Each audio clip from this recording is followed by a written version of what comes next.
नमस्कार दर्शकों, मैं हूं नंदिनी मित्तल। आज हम फिर जिस विषय को लेकर हाजिर हुए हैं वो है राष्ट्रीय शिक्षा नीति, और हमारे साथ स्टूडियो में मौजूद हैं प्रोफेसर नागेश ठाकुर। ये न केवल यूजीसी के मेंबर रहे हैं, शिक्षा नीति को बनाने में इनकी भूमिका रही है, बल्कि ये हिमाचल प्रदेश यूनिवर्सिटी में फिजिक्स के प्रोफेसर भी हैं। इसके साथ हमारे साथ स्टूडियो में मौजूद हैं प्रोफेसर शशिकांत शर्मा जी। ये जर्नलिज्म एंड कम्युनिकेशन, जो मास कम्युनिकेशन डिपार्टमेंट है, इसमें प्रोफेसर हैं, और सब लोग जानते हैं पत्रकारिता में इनका बहुत नाम है। आप दोनों का बहुत बहुत स्वागत है। सबसे पहले जानना चाहूंगी कि क्या जरूरत पड़ी ये राष्ट्रीय शिक्षा नीति बनाने की? नंदिनी जी, आज़ादी मिलने के बाद भारत को आज़ाद करने के लिए जो लोग चाहे क्रांति के रूप में चाहे अन्य माध्यमों से लगे थे, भारत जब आज़ाद हुआ तो ऐसा मानना था सभी लोगों का कि अंग्रेज़ों ने जितनी भी व्यवस्थाएं अपना राज्य स्थापित करने के लिए यहाँ प्रारंभ की थी, उन सब व्यवस्थाओं को बदला जाएगा जी। और भारत के आधार पर भारतीय व्यवस्थाएं खड़ी होंगी जी। आज़ादी के बाद कई कमीशन बने, 1948-49 higher education commission, 52-53 secondary education commission, Kothari commission बना। फिर नेशनल पॉलिसी ऑन एजुकेशन 68 में कोठारी कमीशन जी के ने जो रिकमेंडेशन दी थी उसके आधार पर आई। उसमें जो रिकमेंडेशंस कोठारी जी ने दी थी उसमें कुछ भारतीय वैल्यूज़ और भारत के आधार पर शिक्षा चले ऐसी रिकमेंडेशन उसमें भी थी जी जी। लेकिन अनफॉर्चुनेटली भारत में आज़ादी के बाद भारत को जैसी शिक्षा व्यवस्था चाहिए थी, शायद हम सभी जानते हैं मैकाले ने 1935 में भारत में जो भारत लंबे समय तक गुलाम रहे, इस प्रकार की जो शिक्षा के माध्यम से मानसिक गुलामी में हम जिए, इस तरह की जो शिक्षा पद्धति लागू की थी, शायद लगभग 185 वर्षों बाद भारत के लोगों की जो एस्पिरेशंस थी कि भारत के आधार पर, भारत की संस्कृति, भारत की मान्यताओं के आधार पर यह शिक्षा पद्धति कोई बने जी। तो ये जो 29 जुलाई 2020 को ये जो केंद्र सरकार ने शिक्षा नीति की घोषणा की, ये शायद दुनिया में पहली ऐसी शिक्षा नीति है जो बहुत वाइड स्पेक्ट्रम में पंचायत से लेकर संसद तक एक तरह से हर समुदाय से, हर पॉलिटिकल पार्टी से, हर स्टेक होल्डर से चर्चा करते हुए शिक्षा नीति बनी जी। और आप देखते हैं कि आज पूरे देश भर में पहली ऐसी शिक्षा नीति आई जिसके बारे में सभी स्तरों पर सभी पॉलिटिकल पार्टी जो कोई भी हो, वो सभी लोग एक पॉजिटिव नोट में इसकी चर्चा करते हैं जी। शशिकांत जी, आपसे जानना चाहूँगी, हम जो है राष्ट्रीय शिक्षा नीति लेकर आ गए हैं। कहा जा रहा है कि जैसा हमने देखा भी है, बहुत इस पर चर्चा हुई। क्या हमारे शिक्षक इस शिक्षा नीति को लागू करने के लिए तैयार नजर आते हैं? बिल्कुल नंदी जी, आपने ठीक कहा कि शिक्षकों को इसके लिए तैयार करने के लिए बहुत स्तर पर काम करने की ज़रूरत है। और जितनी वृहद आप ये कहें, एक ब्रॉडली अगर देखें, बहुत अच्छी शिक्षा नीति, जैसा नागेश जी ने भी बताया, बहुत ही एक पहली बार एक इस तरह का एक्सपेरिमेंट किया जा रहा है पूरे देश में, जो इस देश की शिक्षा नीति होगी जी। और उन सभी बातों को इसमें समाहित किया गया है कि जो चर्चा जरूर थी लेकिन उनको समाहित करने में जो दिक्कतें आती रही है, जैसे पहले भी इस पे चर्चा हुई, लेकिन कुल मिलाकर शिक्षा नीति कैसे स्वरूप में अब सामने आई है कि अगर इसको ढंग से इम्प्लीमेंट किया जा सके तो मुझे लगता है कि ये पूरे देश के शिक्षा तंत्र को तो बदलेगी ही, साथ में हमें आने वाली पीढ़ी के लिए एक नई तरह की शिक्षा प्रदान करेगी जो सिर्फ उनको रोजगार नहीं दिलाएगी, रोजगार के साथ साथ एक अच्छा व्यक्ति भी बनाएगी जी। और जो क्वालिटी ऑफ एजुकेशन की बात हम करते हैं, क्वालिटी ऑफ एजुकेशन और क्वांटिटी ऑफ एजुकेशन, दो तरह की स्थिति हमारे देश में है। एक तो हमारे पास सबसे बड़ी चुनौती है, जैसा आप जानते हैं कि जो बच्चे स्कूल से बाहर हैं, यानी ड्रॉप आउट वाला, और कुछ बच्चे जो ड्रॉप आउट ही क्या स्कूल ही नहीं जा पा रहे जी। तो इसमें जो एक विजन रखा गया है कि 2 करोड़ बच्चों से ज़्यादा बच्चों को 2030 तक 3 करोड़ तक लोगों को लेके आया जाएगा स्कूल के दायरे में और उन बच्चों को पढ़ाया जाएगा जी। और उसके अलावा जो दूसरी चीजें हैं जैसे कि क्वालिटी ऑफ एजुकेशन के दुनिया भर के 100 ऐसे विश्वविद्यालय जो सबसे टॉप रैंकिंग में 100 नंबर तक हैं, उन सबको इनवाइट किया जाएगा देश में अपने विश्वविद्यालय स्तर की शिक्षा प्रदान करने में, वो यहाँ पर आके सहयोग करें और अपने इंस्टीट्यूशन की स्थापना करें।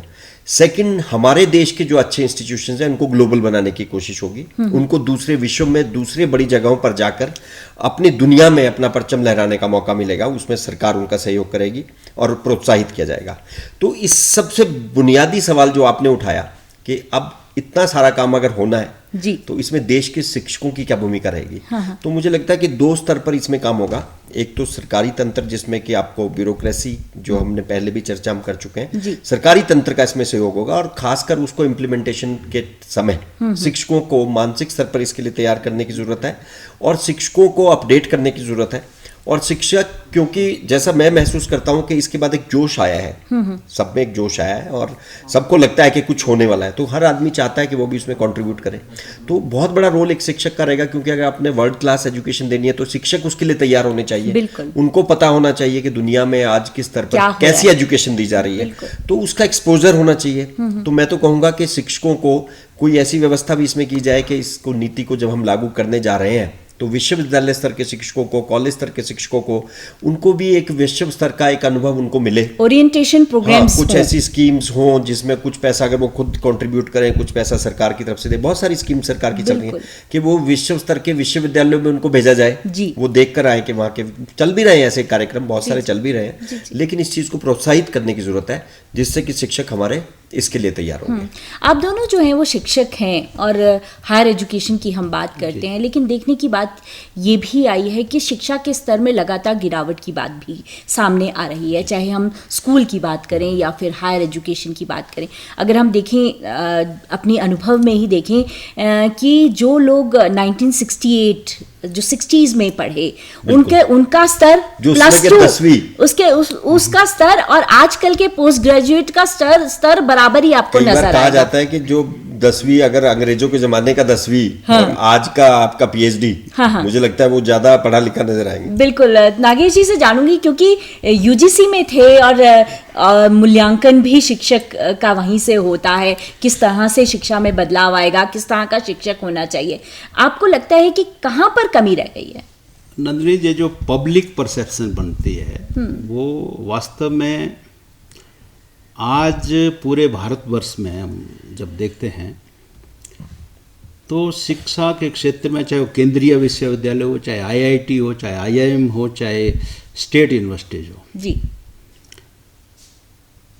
विश्वविद्यालय के स्तर पर भी लगभग 40 to 50% post they are lying vacant.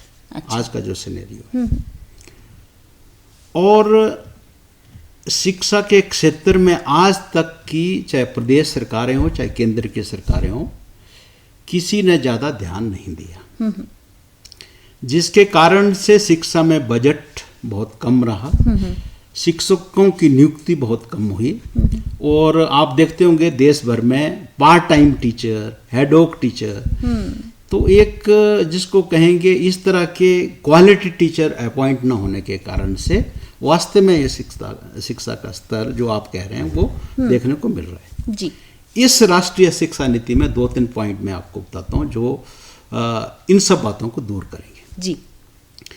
इसके जो पहला पॉइंट है कि पहली बार लंबे समय से, आज़ादी के बाद से लोग मांग कर रहे थे कि शिक्षा में लगभग GDP का 6% कम से कम खर्च होना चाहिए। ये नहीं था, बहुत कम खर्च कर रहे हैं हम GDP का। अब 6% खर्च होने के कारण से सभी विश्वविद्यालयों को अच्छी सुविधाएं, कॉलेजेस को, स्कूल्स को सभी सुविधाएं मिलेगी, क्वालिटी टीचर आएंगे, तो नेचुरली फिर वो उस तरह का होगा। दूसरा, इसमें हायर एजुकेशन को अब 3 सेक्टर्स में बांटा गया है। एक तो रिसर्च इंटेंसिव यूनिवर्सिटीज होगी जहां रिसर्च को फोकस होगा, दूसरी टीचिंग यूनिवर्सिटीज होगी जहां रिसर्च भी होगी लेकिन टीचिंग को फोकस होगा जी। और थर्ड टाइप ऑफ इंस्टीट्यूट्स जो होंगे वो होंगे डिग्री ग्रांटिंग कॉलेजेस। अच्छा, यानी कि कॉलेज अब अपने आप में ऑटोनॉमस होगा और वो डिग्री ग्रांट कर सकेगा कॉलेज, और उस कॉलेज के जो बोर्ड ऑफ BOG होगा वो इसमें ऑटोनॉमी ऑफ एजुकेशन की जब हम बात करते हैं तो अभी गवर्नमेंट इंटरफेरेंस सभी जगह है। अब जो बीओजी कॉलेजेस का इंस्टीट्यूट्स का बनेगा उसमें जो टीचिंग से या एजुकेशन से जुड़े हुए लोग हैं वो वही रहेंगे, वो फाइनेंशियल, एडमिनिस्ट्रेटिव और दूसरी बातों के सभी प्रकार के निर्णय अपने स्तर पर लेंगे। जी।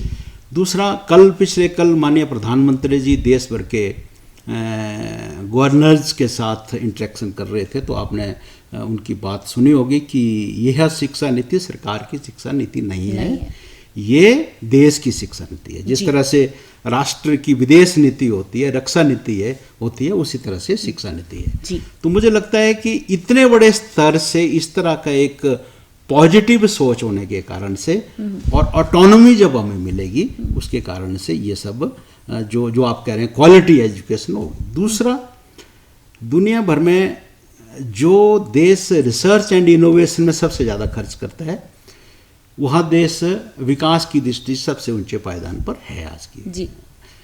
भारत में पहली बार ये जो नेशनल रिसर्च फाउंडेशन का क्रिएशन किया है केंद्र की सरकार ने, और उसके कारण से जो क्वालिटी रिसर्च टैलेंटेड बच्चे हैं हमारे पास, जो क्वालिटी फैसिलिटी ना मिलने के कारण से विदेशों में जाकर रिसर्च करते हैं और उन देशों की जो विकास है उसमें अपना योगदान देते हैं। जी। वो सभी बच्चे अब जब क्वालिटी फैसिलिटी हमें मिलेगी उन बच्चों को, तो वो अपने देश में रुकेंगे और अपने देश के विकास में क्वालिटी रिसर्च करेंगे। हाँ, नागेश जी ने बहुत अच्छी बात की कि हम जो है बच्चों को जो बाहर जाके पढ़ते हैं उन्हें अपने देश में रोकना चाहते हैं और चाहते हैं, आपने कहा कि 3 करोड़ बच्चों को जो है वो शिक्षा में एनरोल किया जाएगा।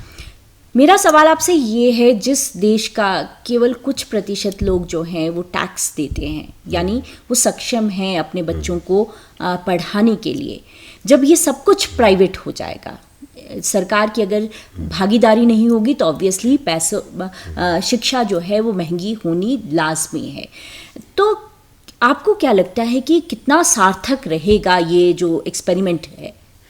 देखिए नंदिनी जी, अगर आप पूरे दुनिया में अगर आप देखें इस समय जो स्थिति चल रही है, शिक्षा की तरफ जितना मतलब फोकस आप कहें पूरी दुनिया का, कुछ देशों ने तो बहुत ज़्यादा किया है, जिसमें ऑस्ट्रेलिया है, कनाडा है ना, ये जर्मनी है और इवन अमेरिका है, चाइना है। बिल्कुल। और एक कारण ये भी रहा कि हमारे जो ब्रेन ड्रेन की बात जो नागेश जी ने की कि क्यों हुआ, उसके 2 रीज़न रहे। एक तो यहाँ के लोग जाना चाहते थे, दूसरा उन लोगों ने अपने दरवाजे खोले। हाँ। और उन लोगों ने इनवाइट किया। आज हमने पहले भी चर्चा की कि ऑस्ट्रेलिया में हर साल 3 लाख बच्चे इंडिया से जा रहे हैं। अब वो वहाँ क्यों जा रहे हैं? अभी नई शिक्षा नीति में ऑस्ट्रेलिया की यूनिवर्सिटी है, जब आपको हिंदुस्तान में मिलेंगी उसी लेवल की स्तर की शिक्षा जब आपको यहाँ मिलेगी तो आप बच्चों को शायद वहाँ इतना पैसा खर्च करके ना भेजना पाए, और वो भी शायद ऐसे पैकेज दें कि आपको अगर वहाँ आना है तो उसको वो सस्ता करेंगे, क्योंकि उनकी इकोनॉमी अब इस पे चल रही है, लाखों बच्चे वो पढ़ा रहे हैं। चाइना का मैं आपको एक एग्जांपल देता हूं। आज हमारे देश में अगर आपने प्राइवेट सेक्टर में आज की स्थिति में आपने महंगी शिक्षा की बात की, एमबीबीएस बच्चे को करना है तो जो प्राइवेट कॉलेजेस हैं, सरकारी की बात आप ना करें तो 60 लाख रुपए तक के डोनेशन, 70 लाख रुपए तक के डोनेशन एमबीबीएस के लिए लेते हैं। अगर आपने एमडी करनी है तो अलग अलग जिस हिसाब से एमडी करनी है, अगर आपने रेडियोलॉजी में करनी है तो शायद 5 करोड़ 4 करोड़ रुपए भी देने पड़ सकते हैं, और अगर आपने एमडी करनी है तो 2 करोड़ देने पड़ सकते हैं। ये प्राइवेट ये अभी हमारे यहाँ की शिक्षा में ये चल रहा है जी। ये जो शिक्षा नीति अब आएगी, कम से कम ये जो बेतहाशा पैसा जिसका कोई अंत नहीं, आम आदमी इसके बारे में सोच नहीं सकता कि इतना पैसा वो दे सकता है। सिर्फ कुछ लोग हैं जो दे सकते हैं और वो दे रहे हैं और उससे ये पैसा कमा रहे हैं। चाइना में आज एमबीबीएस, आज यहाँ से अगर जो चाइना के कॉलेजेस भी आए, हिमाचल से बहुत सारे बच्चे पढ़ रहे हैं, वो चाइना जाकर सिर्फ 4.5 लाख रुपए साल में, और वो हर कॉलेज वहाँ पे अपने अगर मेडिकल में किया वो एडमिशन देते हैं, और यहाँ से अच्छे कॉलेजेस उन्होंने खोले और इंग्लिश में पढ़ाना शुरू कर रहे हैं, इंग्लिश में पढ़ाई कराते हैं एमबीबीएस की। उसके बाद सिर्फ आपको एक इंडिया आकर वो इसका अपना एक एमसीआई का एग्जाम पास करना है, तो उसके बाद आपकी डिग्री वैलिड है। तो चाइना ने उसको एक सस्ता एजुकेशन क्रिएट किया। वो जिस तरह की पॉलिसी हम लेके आए हैं उसी की तरह चाइना पहले कर चुका है, और उसी वजह से उन्होंने दरवाजे खोले, और पाकिस्तान, बांग्लादेश, भारत, यहाँ के बहुत सारे बच्चे जो बेंगलोर जाकर 70 लाख दे रहे थे वहां वो 20 लाख रुपए में पूरी एमबीबीएस करके भारत वापस आ गए। तो चाइना ने ये एक्सपेरिमेंट किया। अब ये जो हमारी शिक्षा नीति है इसमें 3 साल से लेके 23 साल तक के बच्चे के लिए सब कुछ है जी। और जो आपने बात कही कि जब उसको हम अपनी लैंग्वेज में एक तरह से एजुकेशन शुरू करेंगे, उसके पास एक चॉइस होगी, धीरे धीरे हम उसको परिपक्व करेंगे, बड़ा होगा, तो ये इतना महंगा काम नहीं रहेगा जैसा किया है, क्योंकि ये एक तरह से एक माहौल क्रिएट होगा देश में पढ़ाई का। और इसके बाद जो होने वाला है, जैसे इसकी एक बड़ी अच्छी बात यह है कि अगर आप फर्स्ट ईयर में ड्रॉप आउट हो गए तो आपको सर्टिफिकेट मिल जाएगा, सर्टिफिकेट कोर्स माना जाएगा। 2 साल में आप ड्रॉप आउट हो गए तो आपको डिप्लोमा मिल जाएगा, 3 साल में वो तो डिग्री मिल जाएगी। तो आप ये नहीं कह सकते इसने 11वीं में छोड़ दिया था जी, 12वीं में छोड़ दिया था जी, अभी ये कुछ नहीं कर रहा। तो आप डिप्लोमा वाले हो या डिग्री वाले हो या सर्टिफिकेट कोर्स वाले हो, तो एक बहुत अच्छी बात है। फिर जो आपकी प्रैक्टिकल, जो हमने पहले बात की कि आप अगर कोई आपकी इंटर्नशिप करवा रहे हैं स्कूल के बच्चों की, कोई मैकेनिक का कोर्स कर रहा है, कोई वो कर रहा है, तो रोजगार के साथ भी उसको जोड़ दिया। तो ये मुझे लगता है आने वाले समय में ऐसी कोई दिक्कत नहीं आएगी। जिस तरह की बात हम कर रहे हैं, महंगी शिक्षा नहीं होगी, उल्टी मुझे लगता है कि जैसे बाकी देशों में सस्ती हो गई, ये शिक्षा यहाँ भी सस्ती होगी। अच्छा। और एक और बात जो मैं कहना चाहूँगा, जो मुझे नागेश जी की बात से ध्यान आया, कि क्वालिटी ऑफ एजुकेशन में जो दिक्कत थी जिसको अब एड्रेस किया जा रहा है, जो आपने भी बात उठाई थी, क्वालिटी ऑफ एजुकेशन एक ऐसा स्टेप वाइज सिस्टम था कि अगर हमने प्राइमरी में बच्चे को अच्छी एजुकेशन नहीं दी, मान लीजिए अब क ख ग ठीक नहीं सिखाया, ABC ठीक नहीं सिखाई, तो हम उसको जब वो 5th में पहुंचेगा वो सारी चीज नहीं सिखा सकते जो उसको फर्स्ट में सिखानी थी। जब वो 10वीं में पहुंचेगा तो उसको 5th नहीं सिखा सकते। आपने भी जर्नलिज्म किया, अभी मैं जर्नलिज्म डिपार्टमेंट में पढ़ा रहा हूँ, वहाँ सबसे बड़ी दिक्कत जो हमें फेस करनी पड़ रही है, मुझे लगता है वो सबको फेस करनी पड़ती होगी। बच्चा या तो हिंदी जर्नलिज्म करने के लिए पढ़ाई करता है, कोर्स करता है, या इंग्लिश जर्नलिज्म। अब आप उसको जर्नलिज्म पढ़ा रहे हो बेसिकली, कि पत्रकारिता कैसे की जाती है, रिपोर्टिंग कैसे की जाती है, एडिटिंग कैसे की जाती है, फोटोग्राफी कैसे की जाती है, इंटरव्यू कैसे लिए जाते हो। पर जब आप देखते हो कि उसको ना अंग्रेजी आती है ना हिंदी, तो वो आपको पढ़ाने का सिस्टम में वो, क्योंकि वो तो उसको स्कूल में पढ़ना था, बिल्कुल वो उसको कॉलेज में पढ़ना था, लेकिन अब वो बच्चे को पहले आप हिंदी सिखाओगे या इंग्लिश, वो पॉसिबल नहीं है। हाँ। तो क्या हुआ कि वो आपका सारा ढांचा ही चरमरा गया। तो जो बच्चा उसमें हिंदी और अंग्रेजी में ठीक है, वो जर्नलिज्म सीख कर लेगा, वो क्योंकि लैंग्वेज के बिना तो आप कोई नहीं कर सकते। क्योंकि जर्नलिज्म, मुझे याद है जब जर्नलिज्म में करने के लिए सोच रही थी, तो पहले मेरे जो फादर थे उन्होंने कहा किसी लैंग्वेज में मास्टर्स करो, किस में करना चाहती हो। तो ये तो आपने कि, पर जिन लोगों का बेस ही कमजोर है, अगर आपको हिंदी के शब्द ही नहीं आते, अगर आपको अंग्रेजी ही नहीं, और मात्राएं नहीं आती हैं, मात्राएं नहीं आती, तो आप स्क्रिप्ट कैसे लिखोगे। तो आपने स्क्रिप्ट लिखनी तो सिखा सकते हो, पर आप हिंदी लिखना सिखाना आपके लिए पॉसिबल नहीं है। तो ये जो नागेश जी ने बात कही कि ये अभी गुणवत्ता जो है, जब आपको उस लेवल पे एड्रेस करोगे कि किस स्तर पे किसको क्या पढ़ाना है, तो तभी जाके ये सिस्टम ठीक होगा। मैं जानना चाहूंगी जो ड्राफ्ट जब आप पढ़ेंगे, जो आपने बात उठाई कि महंगी होगी, मुझे लगता है इस एजुकेशन पॉलिसी में ये जो एजुकेशन KG से लेकर PG तक और PhD तक, ये जो कमर्शियल एक्टिविटी बन गई है, उसके ऊपर बहुत बड़ा दुकानें बन गई हैं, जो बहुत बड़ा प्रहार है।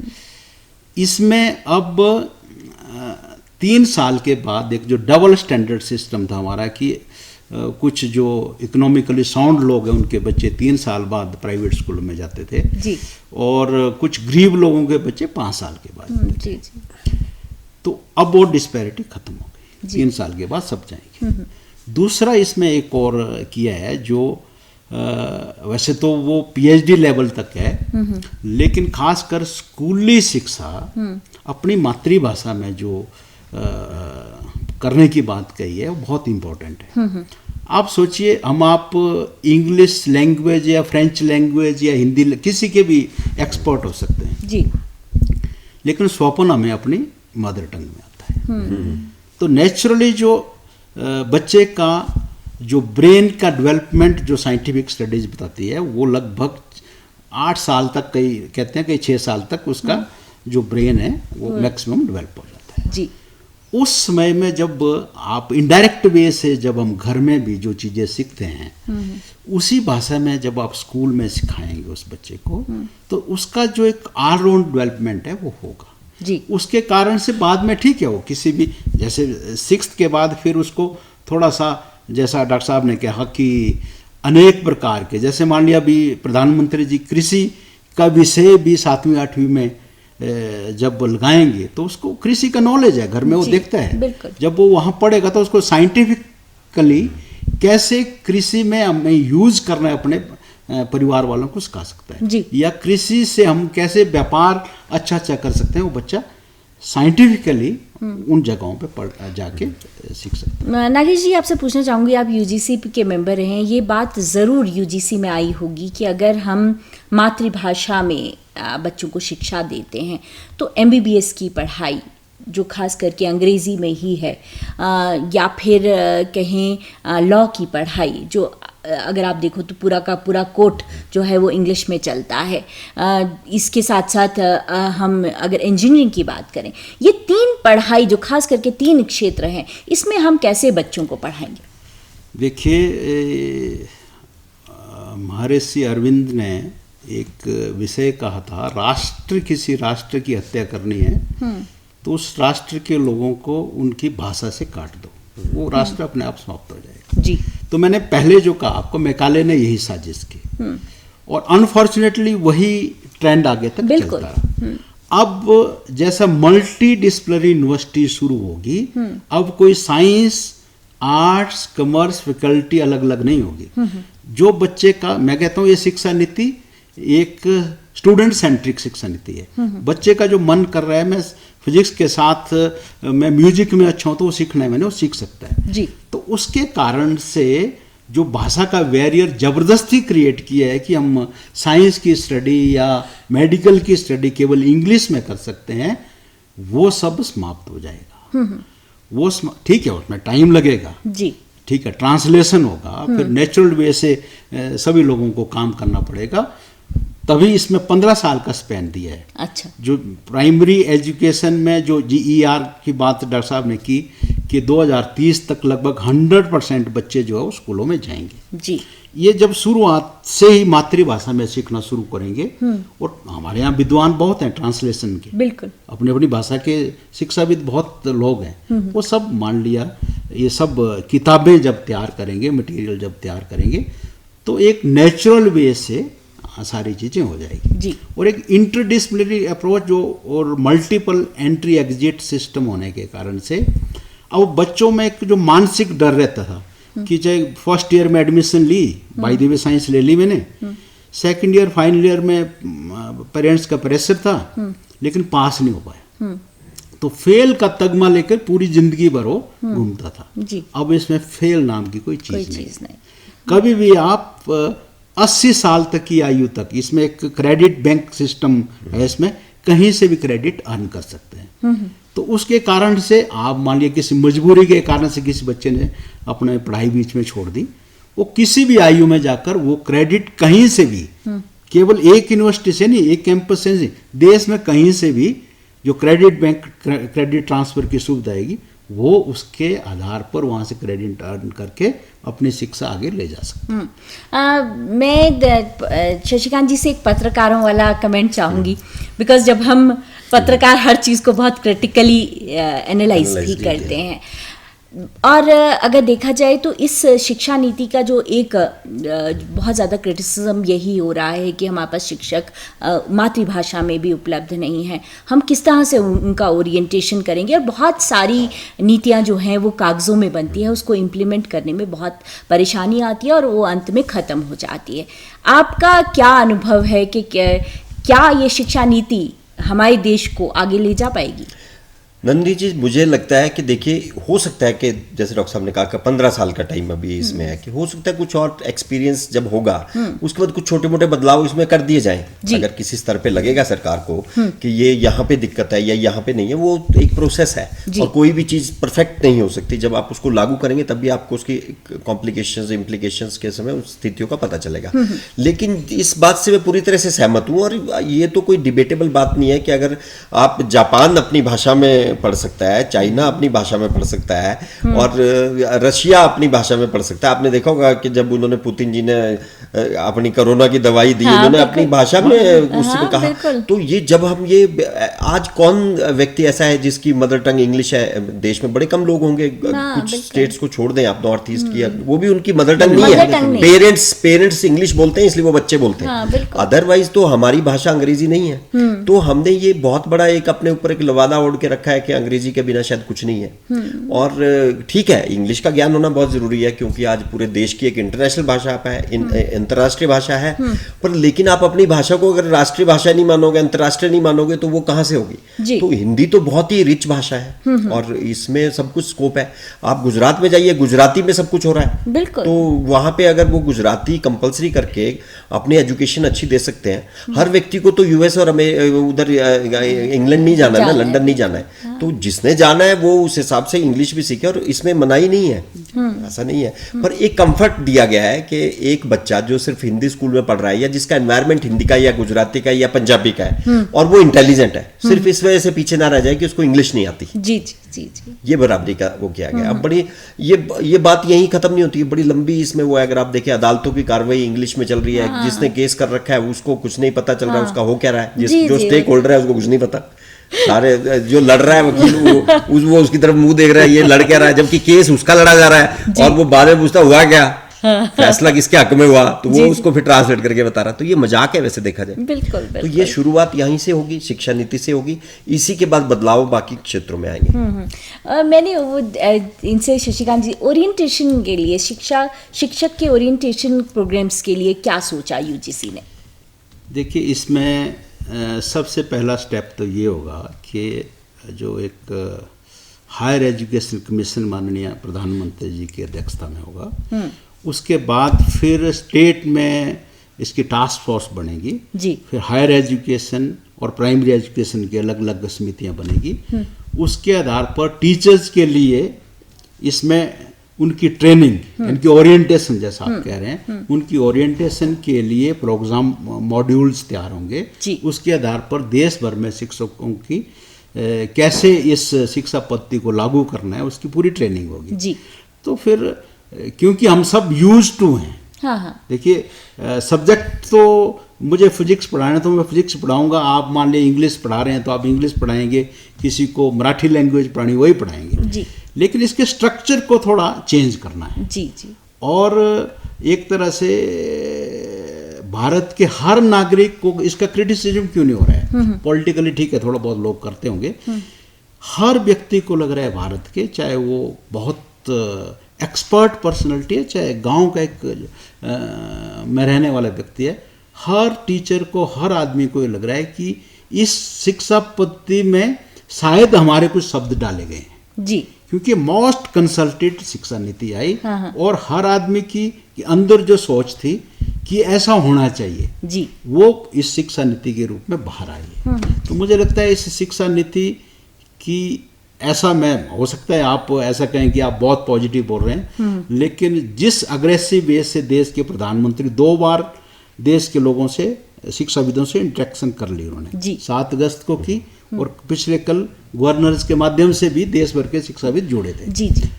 तो उनकी इंटेंशन तो बहुत अच्छी है, लेकिन उन्होंने साथ ये कहा है कि हम आप लोग, चाहे वो पत्रकार हो, चाहे शिक्षक हो, चाहे पेरेंट्स हो, बाकी लोग भी जो शिक्षा जगत से जुड़े हैं, उन सब लोगों को इसमें केवल ये ड्राइंग रूम में बैठ के कुछ लोगों ने पॉलिसी बना दी, उनका काम नहीं है। हम सब लोगों को मिलकर इस शिक्षा नीति को इम्प्लीमेंट करने में अपना सहयोग करना। बिल्कुल, बहुत अच्छी बात कही और हमारे कार्यक्रम का समय भी हो गया है। पहली बार ऐसा प्रयास किया गया है कि देश की अपनी शिक्षा नीति हो और उसको जो है इम्प्लीमेंट इस तरह से किया जाए कि हम देश में एक अच्छा नागरिक जो है वो ला सकें, पैदा कर सकें। इसके अलावा डिग्निटी ऑफ लेबर की प्रधानमंत्री ने बात की है। उन्होंने चाहा है कि बच्चों पे कम से कम दबाव हो, ये ना हो कि सिर्फ मुझको ये डिग्री लेनी है, इस तरह से बच्चे आगे बढ़ें, बल्कि उनको एक रोजगार सृजित करने वाली शिक्षा नीति अब प्रदेश में जो है, देश में जो है वो उपलब्ध रहेगी। डॉक्टर नागेश जी और डॉक्टर शशिकांत जी, आप हमारे साथ आए और इतनी अच्छी जानकारी हमारे दर्शकों के साथ साझा की। आपका बहुत बहुत धन्यवाद। धन्यवाद। नमस्कार। धन्यवाद।